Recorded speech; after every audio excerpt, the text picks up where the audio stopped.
शिकंजा। ईओयू की टीम आज पूछताछ करेगी। डीआरडीए निदेशक वैभव कुमार से पूछताछ होनी है। सहरसा में डीआरडीए निदेशक हैं वैभव। एसडीपीओ गौतम कुमार से पूछताछ हुई है। किशनगंज में भी एसडीपीओ गौतम कुमार से कल 6 घंटे तक पूछताछ चली और दोनों पर ही आय से अधिक संपत्ति का मामला है और फिलहाल जांच लगातार जारी है। एक्शन में ईओयू की टीम नजर आ रही है। भ्रष्ट अफसरों पर शिकंजा कसा जा रहा है। किसी को भी नहीं बख्शा जाएगा। हर अधिकारी पर गाज गिर रही है, उनसे पूछताछ जारी है। जिस पर भी जानकारी मिली है, जिस पर भी शक हुआ है, उसके आधार पर कार्रवाई की जा रही है और आय से अधिक संपत्ति का मामला बताया जा रहा है। देखिए, सहरसा से डीआरडीए है निदेशक वैभव कुमार और एसडीपीओ गौतम कुमार से भी पूछताछ हुई है और दोनों पर ही एक ही मामला दर्ज हुआ है। आय से अधिक संपत्ति से जुड़ा हुआ ये मामला है, जिसके संदर्भ में ये कार्रवाई की जा रही है। और देखिए, बिहार में भ्रष्ट पदाधिकारियों पर सरकार की पैनी नजर है। मंत्री दिलीप जायसवाल ने एक बड़ा बयान दिया है। भ्रष्टाचार में लिप्त पदाधिकारियों को लेकर स्पेशल ड्राइव चलाई जा रही है। रोजाना 2 से 4 लोगों पर कार्रवाई की जा रही है। भ्रष्टाचार पर सरकार की नीति जीरो टॉलरेंस की है। भ्रष्टाचारियों पर सरकार की पैनी नजर है। जिलावार भ्रष्टाचार पदाधिकारियों की सूची बनाई जा रही है। सभी पर कड़ी और सख्त कार्रवाई की जाएगी, सरकार का ये कहना है और इसी संदर्भ में लगातार छापेमारी की जा रही है, कार्रवाई जारी है और पूछताछ भी अधिकारियों से की जा रही है। देखिए, सरकार ने जीरो टॉलरेंस भ्रष्टाचार पर जीरो टॉलरेंस को अपनाते हुए और अभी स्पेशल ड्राइव की शुरुआत किया है। आप देख रहे होंगे, प्रत्येक दिन 2-3 लोग पूरे बिहार के अंदर कोई न कोई भ्रष्टाचारी पदाधिकारी या सरकार के महकमे के लोग या तो गिरफ्तार हो रहे हैं या पकड़ाए जा रहे हैं।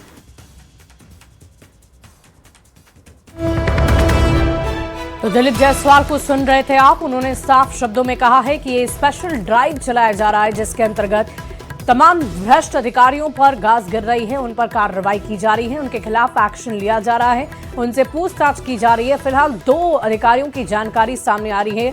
दोनों पर ही आय से अधिक संपत्ति से जुड़ा हुआ ये मामला बताया जा रहा है। और देखिए, इस पूरी खबर की एक जानकारी के साथ पटना से न्यूज 18 संवाददाता अमित कुमार हमारे साथ फोन लाइन पर जुड़ रहे हैं। अमित, क्या जानकारी है इन दोनों अधिकारियों के संदर्भ में? अब तक की कार्रवाई में किसी तरह की कोई जानकारी सामने आ पाई? देखिए, जो भी जानकारी थी वो पूरी जानकारी हम लोगों ने दर्शकों तक पहुंचाया है। अभी फिलहाल पूछताछ की जो कार्रवाई है वो की जा रही है। कल गौतम कुमार जो एसडीपीओ किशनगंज से हैं, जो निलंबित हो चुके हैं, ऐसी खबर है, उनसे 6 घंटे तक पूछताछ की गई है और आज जो है वो बारी है वैभव कुमार की। वैभव कुमार जो है डीआरडीए के जो निदेशक हैं सहरसा में, उनसे पूछताछ करने की आज बारी है और इसी क्रम में उन्हें जो है नोटिस दिया गया और नोटिस को तामील करते हुए जो वैभव कुमार है उन्हें पहुंचना है ईओयू कार्यालय। जैसे ही वो पहुंचेंगे उनसे पूछताछ शुरू की जाएगी और ये पूछताछ कितनी देर होगी ये अभी नहीं बताया गया है, लेकिन हाँ, ये जरूर कहा गया है कि सवालों की एक फहरिस्त तैयार की गई है।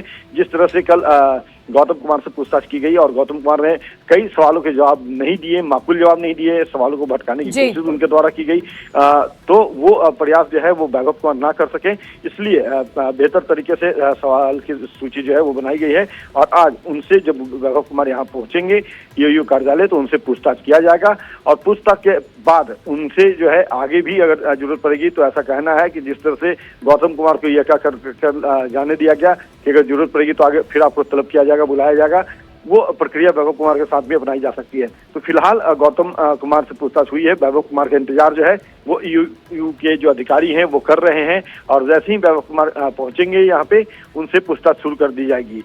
चलिए, बहुत शुक्रिया अमित हमारे साथ जुड़ने के लिए, तमाम जानकारी के लिए। तो ये बड़ी जानकारी आपको दे रहे थे। भ्रष्ट अफसरों पर शिकंजा कसा जा रहा है और एक ऑपरेशन चलाया जा रहा है, जिसके तहत भ्रष्ट अधिकारियों के खिलाफ शिकंजा कसा जा रहा है।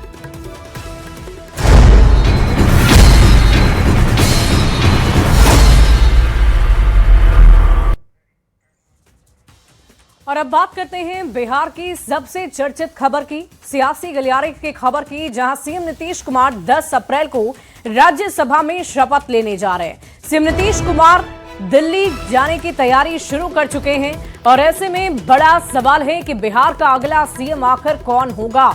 ये एक बहुत बड़ा प्रश्न है।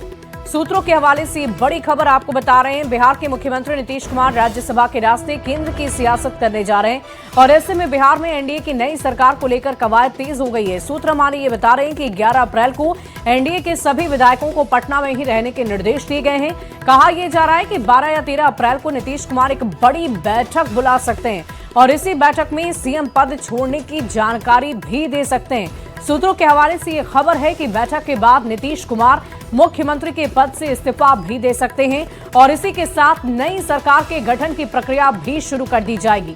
आपको बता दें कि कल यानी 8 अप्रैल को नीतीश कैबिनेट की एक बड़ी बैठक बुलाई गई है, जिसे संभवतः नीतीश कैबिनेट की आखिरी बैठक भी माना जा रहा है। आपको बता दें कि 10 अप्रैल को नीतीश कुमार राज्यसभा सदस्य के तौर पर शपथ लेंगे और इसके लिए वो 9 अप्रैल को ही दिल्ली के लिए रवाना हो जाएंगे। 11 अप्रैल को वो वापस पटना लौट सकते हैं और उसके बाद बिहार की सियासत में एक बड़ा फेरबदल देखने को मिल सकता है। लेकिन इन सब के बीच सवाल यही है कि आखिर इस कुर्सी पर कौन बैठेगा, कौन होगा बिहार का अगला सम्राट? ये एक बहुत बड़ा प्रश्न है इस वक्त, क्योंकि लगातार चर्चाओं में बहुत सारे नाम तो हैं, लेकिन किसी भी नाम पर अब तक औपचारिक रूप से मुहर नहीं लगाई गई है। एनडीए की बड़ी बैठक होगी और इसी बैठक में यह तय होगा कि बिहार का अगला मुख्यमंत्री कौन बनने वाला है।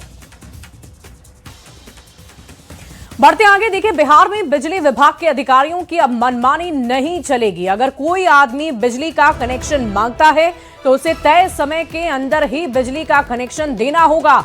अगर ऐसा नहीं किया, टाल मटोल किया गया अधिकारियों की तरफ से, तो सरकार की तरफ से गाज गिराई जाएगी, क्योंकि सरकार ने हर घर बिजली को लेकर सख्ती दिखाई है, जिसको लेकर जेडीयू के आधिकारिक एक्स हैंडल से एक पोस्ट भी किया गया है, जिसमें साफ साफ ये लिखा गया है कि बिजली कनेक्शन के लिए आवेदन करने पर तय समय पर अब कनेक्शन देना होगा और इसके लिए शहरी क्षेत्र में 3 दिन और ग्रामीण क्षेत्र में 15 दिन की डेडलाइन रखी गई है। अगर विभाग के अधिकारी या कर्मचारी तय समय में कनेक्शन देने में आनाकानी करते हैं, टाल मटोल करते हैं, तो दोषी अधिकारियों पर 1000 रुपए तक का जुर्माना लग सकता है। जाहिर है सरकार के इस कदम से हर घर बिजली अभियान को एक नई रफ्तार मिलेगी, साथ ही जनता की सेवा में पारदर्शिता भी आएगी। तो ये बिजली उपभोक्ताओं के लिए बड़ी राहत की खबर है।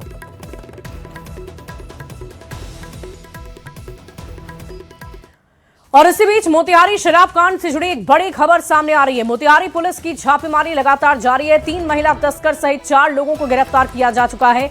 तीनों महिला शराब तस्कर नागा यादव की बहू बताई जा रही है। स्पिरिट के साथ पकड़ी गई थी ये तीनों ही महिला। राकेश कुमार उर्फ सुखाड़ी साहब भी गिरफ्तार हुए। सुखाड़ी ने ही अलियास अंसारी को शराब पिलाई थी। शराब पीने के बाद अलियास की मौत हो गई थी। तो ये बहुत बड़ी खबर आपको दे रहे हैं। मोतिहारी शराब कांड से जुड़ी हुई तीनों महिला तस्कर नागा यादव की बहू हैं, जिन्हें गिरफ्तार कर लिया गया है। इन्हीं के द्वारा स्पिरिट लाई गई थी और स्पिरिट के साथ ही ये तीनों गिरफ्तार भी हुई हैं।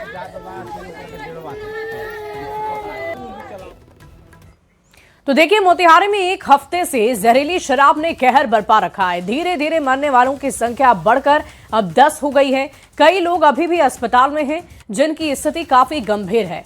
आंखों की रोशनी तक लोगों की जा चुकी है और इस कांड से जुड़े कई माफियाओं पर कानून का शिकंजा कसा जा चुका है। बावजूद इसके शराब के धंधेबाज अपनी हरकतों से बाज नहीं आ रहे हैं।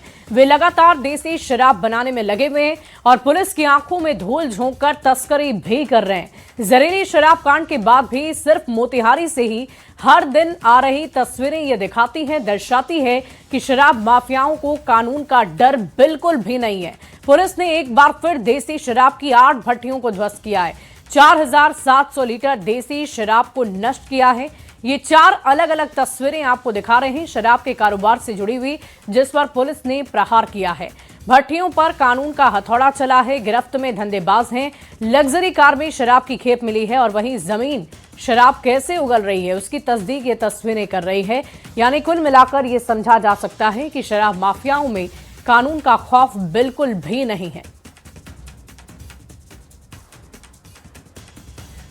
तो देखिए, कहने को तो बिहार में पूर्ण शराबबंदी है, बावजूद इसके मोतिहारी में जहरीली शराब से अब तक 10 लोगों की जान जा चुकी है। इन सब के बीच सिर्फ मोतिहारी ही नहीं, बिहार के कई जिले में हर दिन शराब के धंधेबाज पुलिस को चकमा देकर अपने धंधे को चमकाने में लगे हुए हैं। मोतिहारी में जहां 4700 लीटर देसी शराब को नष्ट किया गया, वहीं समस्तीपुर में जब एक गाड़ी दुर्घटनाग्रस्त हुई तो शराब माफिया का खेल सामने निकल कर आ गया। गाड़ी में लाखों रुपए की शराब लदी हुई थी।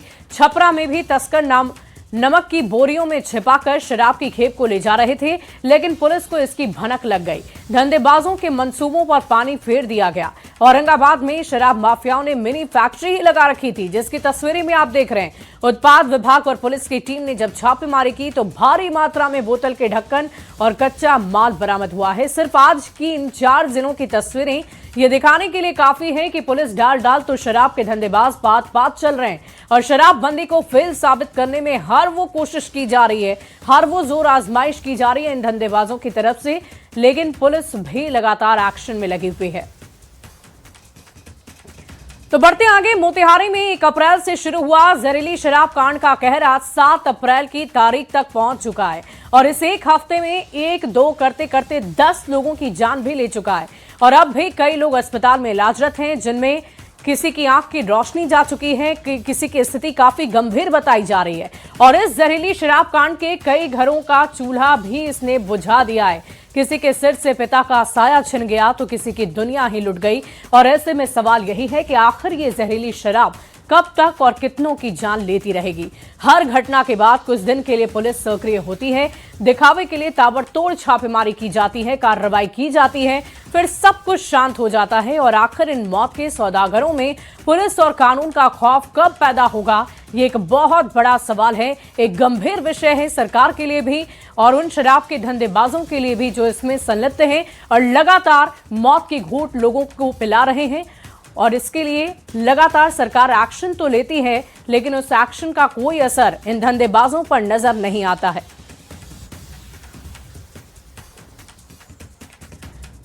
और देखिए, इधर बिहार बीजेपी के अध्यक्ष संजय सारावगी ने कहा है कि बिहार में पूरी तरह से शराबबंदी लागू है और इक्का दुक्का ही कहीं पर इस तरह की घटनाएं होती है, जिस पर लगातार कार्रवाई भी की जा रही है। शराबबंदी को लेकर तेजस्वी यादव ने भी सवाल खड़े कर दिए हैं, जिस पर संजय सारावगी ने जवाब भी दिया है। क्या कह रहे हैं आपको सुनवाते हैं।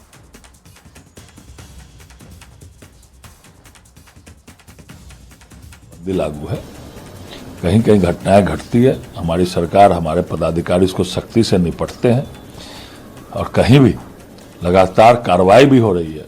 पदाधिकारियों पर, पुलिस पदाधिकारी पर भी कार्रवाई हो रही है।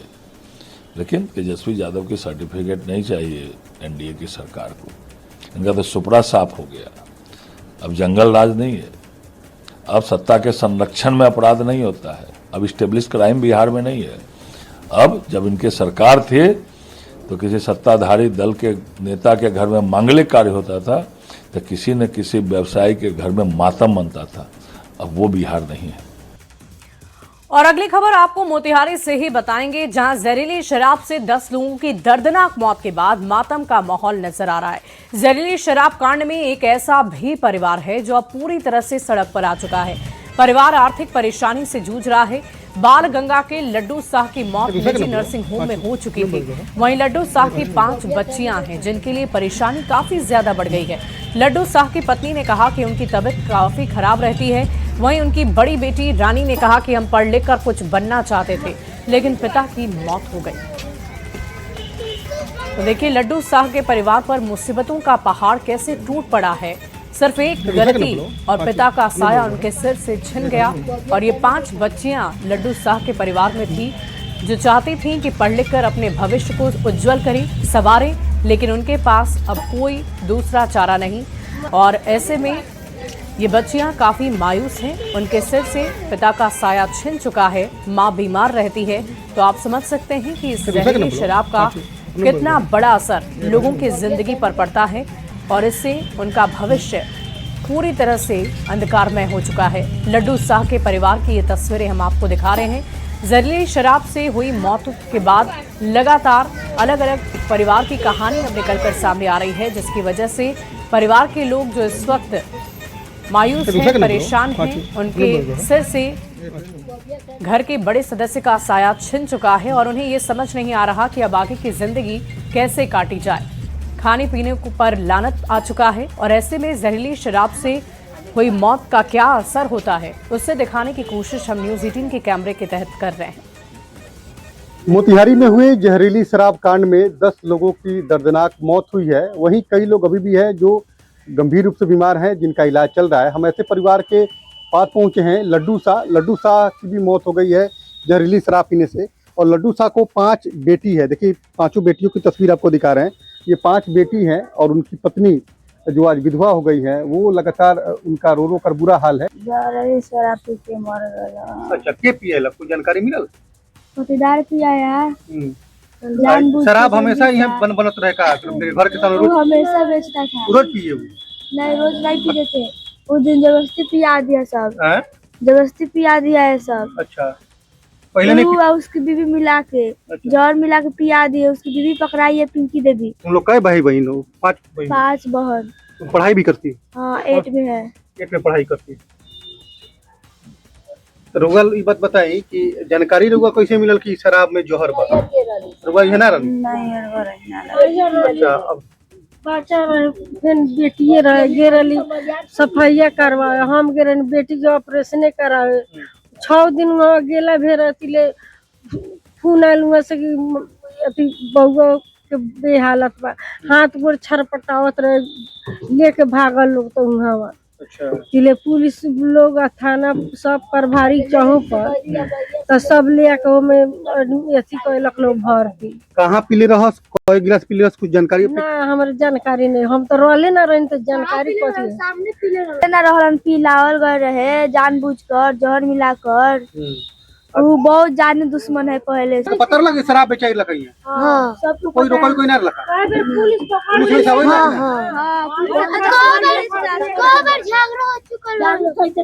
हैं? भल छठ के भी पकड़ाए रखा थाना पर गेल, जेल में गेल, फिर छूट के चल आए रखा। देखिए जहरीली शराब से 10 लोगों की मौत हुई है, लेकिन ये परिवार जो है लड्डू शाह का परिवार है। 5 बेटी है, उनकी पत्नी है। लगातार ये मांग कर रही है कि सरकार जो है उनको मुआवजा दे ताकि इनके परिवार की आर्थिक स्थिति कुछ सुधर सके और जो भी शराब बेचने वाले लोग हैं उन पर कड़ी से कड़ी कार्रवाई की जाए ताकि दोबारा शराब बेचने का हिम्मत वे लोग नहीं कर सके।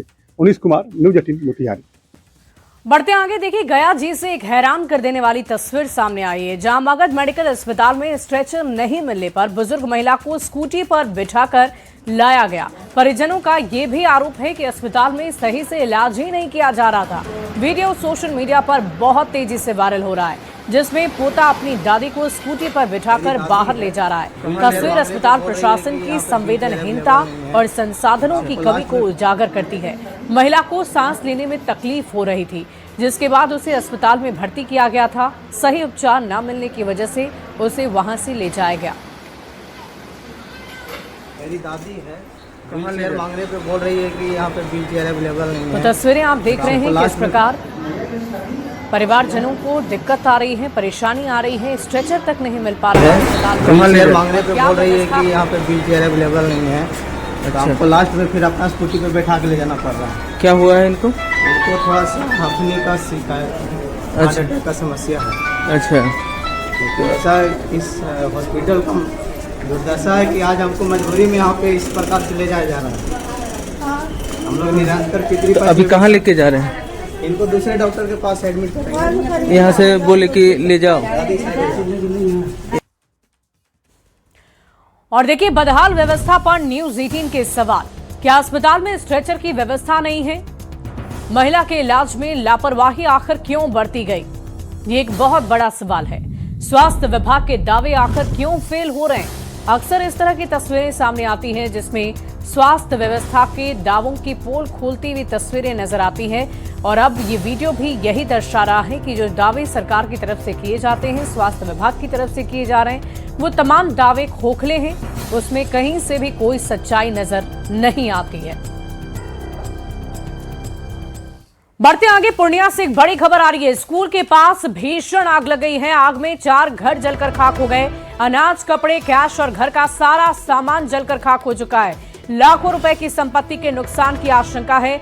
दमकल की टीम के पहुंचने से पहले तबाही मच गई और एक ही परिवार के 4 घर जलकर खाक हो चुके हैं। तस्वीरें आप देख रहे हैं। फायर ब्रिगेड की मदद से आग पर काबू पाया गया। गढ़न बनेली हाई स्कूल के पास की घटना बताई जा रही है और ये तस्वीरें आप देखिए। लाखों की संपत्ति का नुकसान हुआ है। अगलगी की ये घटना पूर्णिया में हुई है, जहां पर दमकल की टीम पहुंची, आग पर काबू पाया, लेकिन तब तक सब कुछ जलकर खाक हो चुका था। बढ़ते आगे देखिए, औरंगाबाद सदर अस्पताल में मृत्यु और जन्म प्रमाण पत्र बनवाने में पैसों की अवैध वसूली का खेल खेला जा रहा है और इसका वीडियो सोशल मीडिया पर बहुत तेजी से वायरल हो रहा है। जन्म और मृत्यु प्रमाण पत्र बनाने वाले कर्मी का नाम उमेश राम है, जो लोगों से खुलेआम पैसे की वसूली करता नजर आ रहा है। सदर अस्पताल में चल रहे इस खेल को किसी ने कैमरे में कैद कर लिया, जो अब सोशल मीडिया पर बहुत तेजी से वायरल है। क्या कर रहा है? कहाँ काउंटर रहता है? दीजिए ना सर।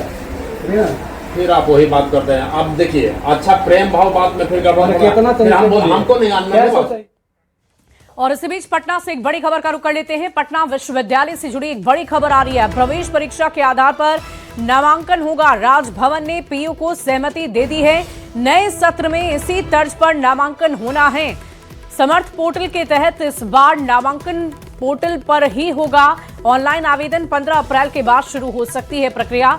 ये बड़ी खबर आपको बता रहे हैं। राजभवन ने पीयू को सहमति दे दी है।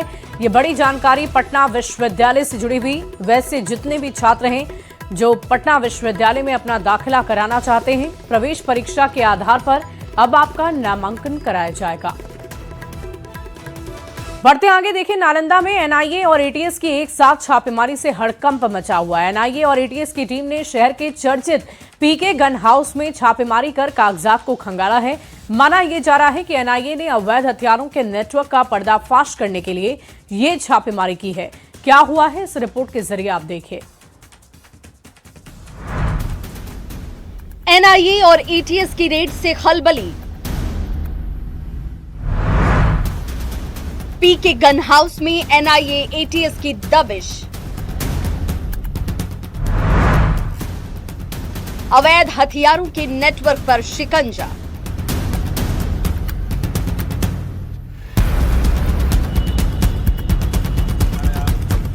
ये तस्वीरें हैं नालंदा शहर के चर्चित पीके गन हाउस की, जहां एनआईए और एटीएस की टीम कागजातों को खंगाल रही है। गन हाउस के बाहर गहमा गहमी है। सुरक्षा बलों की टीम पूरी तरह मुस्तैद दिखाई दे रही है। जांच एजेंसियां हथियारों के नंबर, लाइसेंस और स्टॉक रजिस्टर का मिलान कर रही हैं। दरअसल बिहार शरीफ के पोस्ट ऑफिस मोड़ के पास पीके गन हाउस में जब सुबह सुबह गाड़ियों का काफिला पहुंचा तो हड़कंप मच गया। एनआईए और एटीएस ने बड़े ऑपरेशन को अंजाम देकर पूरे इलाके में हलचल ही मचा दी। एनआईए एटीएस की टीम ने करीब 7 घंटे तक पीके गन हाउस में छापेमारी की। ऑपरेशन का दायरा केवल दुकान तक सीमित नहीं था।